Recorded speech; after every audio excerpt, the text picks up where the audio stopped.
बिस्मिल्लाहिर्रहमानिर्रहीम। अस्सलाम वालेकुम स्टूडेंट्स। आज हम federal board practical based assessments जो न्यू सिलेबस और जो नई प्रैक्टिकल गाइडलाइंस आई हैं उनके मुताबिक हम देखते हैं कि नया प्रैक्टिकल जो 9th क्लास का होगा वो कैसे होगा। तो सबसे पहले जो हमारे पास है वो जो नई गाइडलाइंस आई हैं हम वो रीड आउट कर लेते हैं कि वो क्या है। सबसे पहले तो पेपर का जो प्रैक्टिकल का पैटर्न है वो थोड़ा सा चेंज हुआ है। उसमें 2 सेक्शन बना दिए गए हैं। पहले ये प्रैक्टिकल पेपर होता था, अब इसको प्रैक्टिकल बेस्ड असेसमेंट कह दिया गया है, जिसमें एक सेक्शन ए और एक सेक्शन बी होगा। दोनों में एक एक क्वेश्चन होगा और उस क्वेश्चन में हमारे पास कुछ पार्ट्स होंगे। सेक्शन 1 में भी एक क्वेश्चन है, सेक्शन 2 में भी एक क्वेश्चन है और दोनों में हमारे पास एक एक पार्ट्स है और हमने वो सारे पार्ट सॉल्व करने चॉइस दी है। फिर सेक्शन ए में जो क्वेश्चन नंबर 1 है वो जो होगा हमारे पास एक एक्सपेरिमेंट होगा कंप्लीट। वो एक्सपेरिमेंट कहाँ से आएगा कि जो फेडरल बोर्ड ने हमारे पास लिस्ट प्रोवाइड की हुई है उसके अंदर जो पार्ट 1 लिखा हुआ है उसमें से होगा।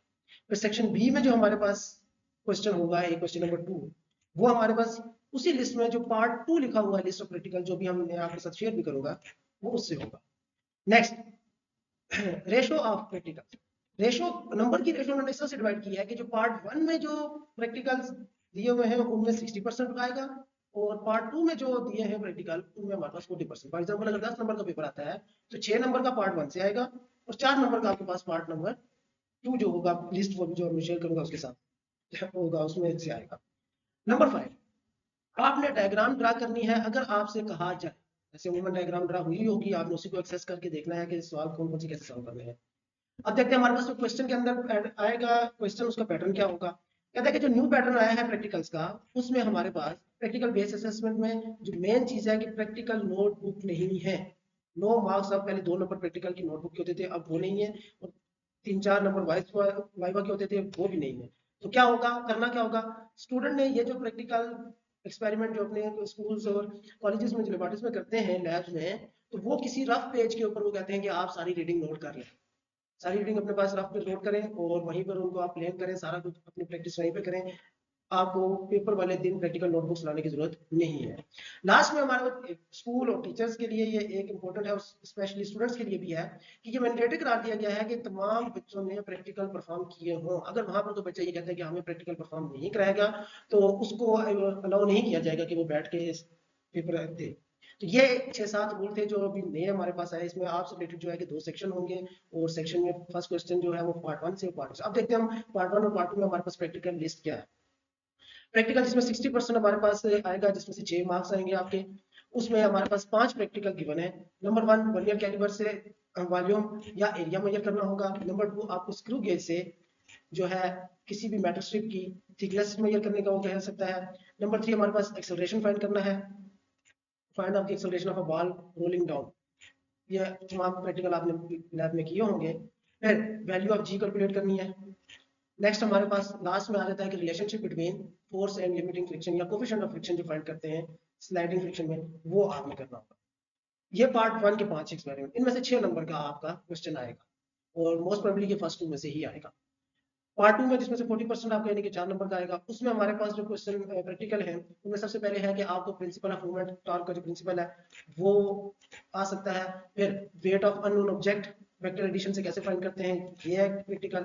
Relationship between load and extension इससे आ सकता है। Density of body heavier than water या श्मिटस प्रिंसिपल को कैसे यूज करके करते हैं। और to find the specific heat ये हीट वाले चैप्टर से आया है ये आ सकते हैं। तो 5 प्रैक्टिकल पार्ट 2 में है और 5 ही प्रैक्टिकल हमारे पास पार्ट 1 में है। अब चलते हैं हम अपने एक मॉडल पेपर की तरफ जो फेडरल बोर्ड ने हमारे शेयर किया हुआ है और उसमें देखते हैं कि किस तरह के क्वेश्चंस हैं आए।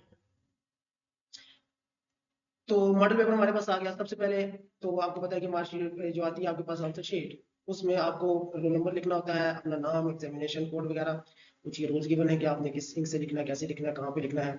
अब ये पेपर स्टार्ट हो गया। पहले मैं आपको जूम इन कर देता हूँ इसको पूरा पेपर आप देख लें। इसको पूरे पेपर में हमारे पास सेक्शन ए है।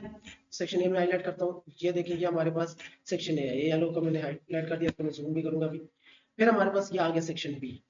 दोनों में एक एक क्वेश्चन है ठीक है। और सेक्शन ए में जो क्वेश्चन है देखिए उसकी हमारे पास 4 पार्ट है इन चारों को सॉल्व करना है और चौथे पार्ट के आगे फर्दर डिवीजन है 3-4 पार्ट है। फिर सेक्शन बी में भी एक ही क्वेश्चन है हमारे पास और उसके भी 3 पार्ट है। इनको हमने सॉल्व करना है।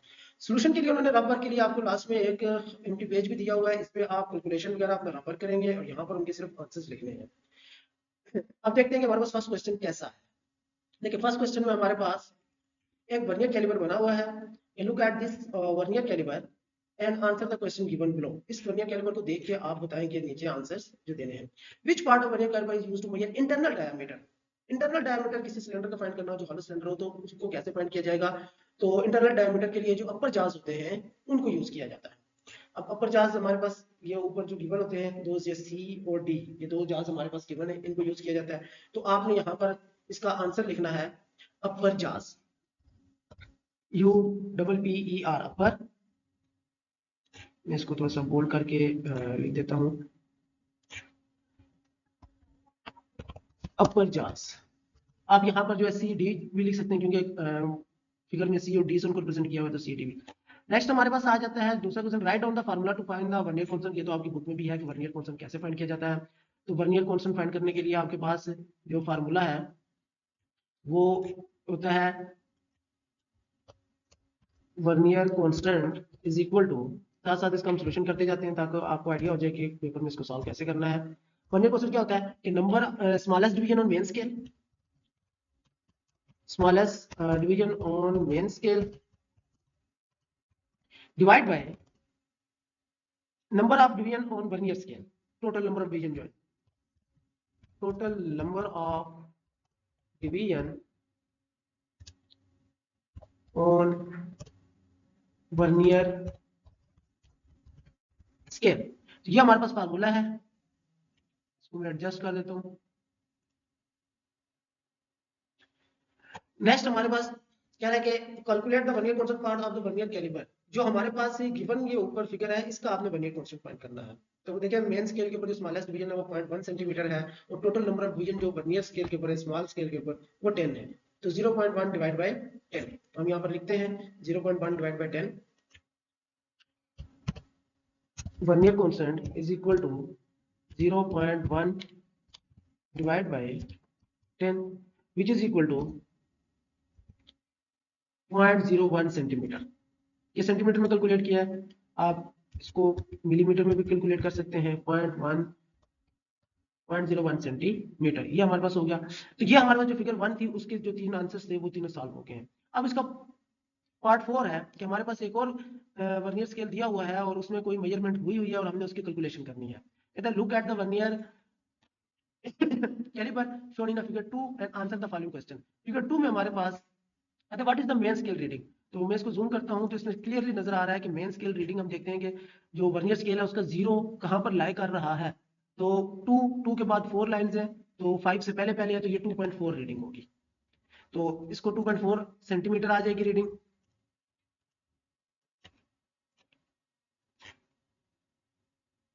To 2.4 centimetre, 2.4 centimetre. नेक्स्ट क्या है, what is coinciding division on vernier scale. Vernier scale की कौन सी डिवीजन है जो मेन स्केल के साथ बिल्कुल एक्यूरेट कोइंसाइड कर रही है। तो मैं इसको दोबारा जूम आउट करता हूं तो अगर हम देखें तो 8th नंबर जो लाइन है वो एग्जैक्ट ऊपर वाले मेन स्केल के साथ कोइंसाइड कर रही है। तो इसकी आ जाएगी हमारे पास 8th डिवीजन। तो हम इसका नीचे सिर्फ 8th डिवीजन लिख देंगे आंसर जो इसके साथ कोइंसाइड कर रही है। ये हमारे पास आ जाएगा 8th डिवीजन। कहता right down the formula for finding length of cylinder. Length of cylinder find करने का आप चूंकि फार्मूला फाइंड करना है तो हमें लीस्ट काउंट, हमने इसका गिवन भी है ऊपर 1 मिलीमीटर हमारे पास लीस्ट काउंट इसका गिवन है। तो हम अगर इसको सेंटीमीटर में चूंकि अपनी सारी रीडिंग्स कर रहे हैं तो इसको सेंटीमीटर में करें तो ये 0.1 सेंटीमीटर बनता है। तो अब देखते हैं कि फार्मूला क्या होता है लेंथ ऑफ सिलेंडर फाइंड करने का वर्नियर स्केल से। तो यहाँ पर हम लिख लेते हैं length of cylinder is equal to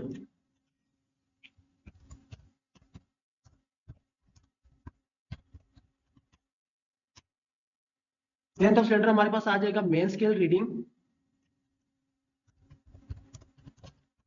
main scale reading plus जो हमारी कोइंसाइडिंग डिवीजन थी उसको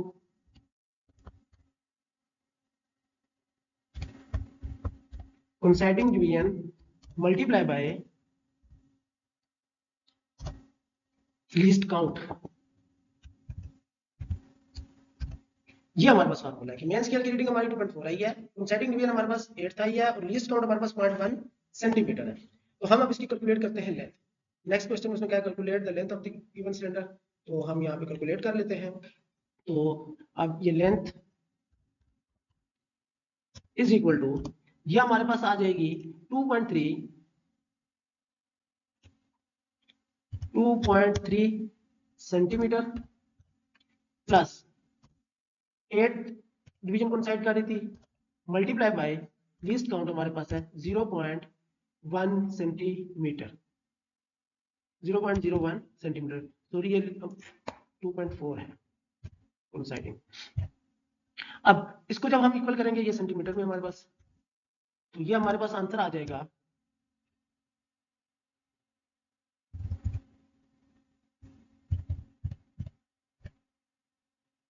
0.1 सेंटीमीटर इज इक्वल टू, ये हमारे पास आंसर आता है 2.48 सेंटीमीटर।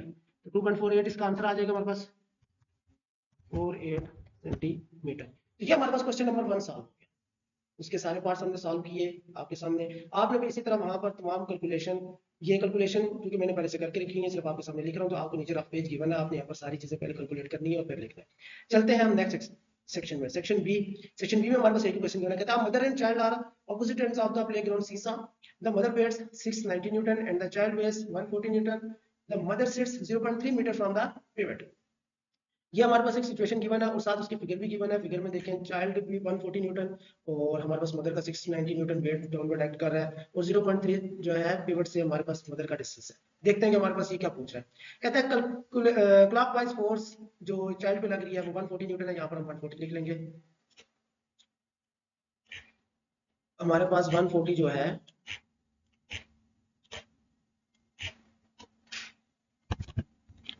140 न्यूटन आ जाएगी। चाइल्ड एंटी क्लॉकवाइज जो मदर पे फोर्स लग रही है वो 690 न्यूटन है, तो 690 हम इसके लिख लेंगे। फिर क्वेश्चन नंबर 3 में अब हमसे ज्यादा चीजें पूछी जा रही हैं, उसके आगे पार्ट्स है। कहता है right down the relevant equation and calculate the result. अब इससे रिलेटेड जो इक्वेशन है वो लिखनी है और उससे रिजल्ट फाइंड करना है। तो इससे रिलेटेड जो इक्वेशन है वो प्रिंसिपल मूवमेंट्स कहलाती है, वो हम यहीं पे लिखते हैं और फिर हम उसको कैलकुलेट करते हैं और फिर आंसर लिखेंगे। तो क्या है कि हमारे पास दो पार्टीज हैं और दोनों टार्क प्रोड्यूस कर रही है, तो प्रिंसिपल मूवमेंट कहता है कि एंटी क्लॉकवाइज और क्लॉकवाइज टार्क इक्वल होते हैं। तो हमारे पास टार 1 इज इक्वल टू टार 2 आ जाएगा, जो हम यहाँ पे लिख देते हैं।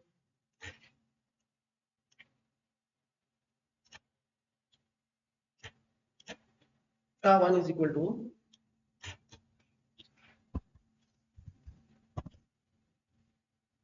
टार्क 1, ये अभी कैपिटल लिखा जा रहा है इसके साथ, and is equal to torque 2।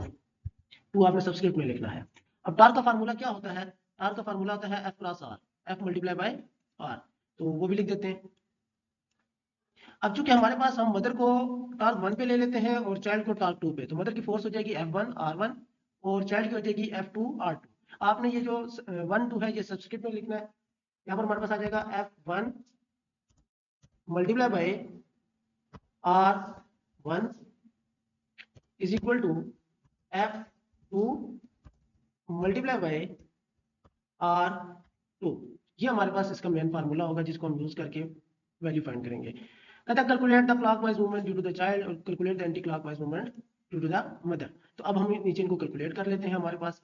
तो यहाँ से हम डायरेक्ट भी कर सकते हैं कि मदर का जो होगा F 690 मल्टीप्लाई बाय 0.3 हो जाएगा। ये तो हम डायरेक्ट बता सकते हैं मदर का यहाँ पर